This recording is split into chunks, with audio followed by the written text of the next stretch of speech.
Hello dear friends, this is the Phone Support channel. In this video I want to show and tell you how to deactivate your Instagram account. To do this, you go to your Instagram profile, go into the app. Once you're in your profile, you click on the profile button. After that, you click on the three bars in the top corner of the screen, and click on Settings and Privacy.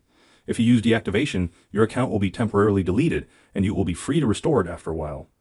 Now in this window we click on Search and write Delete, and here appears this item, deactivation or deletion. Click on it. Now you select the profile that you want to deactivate.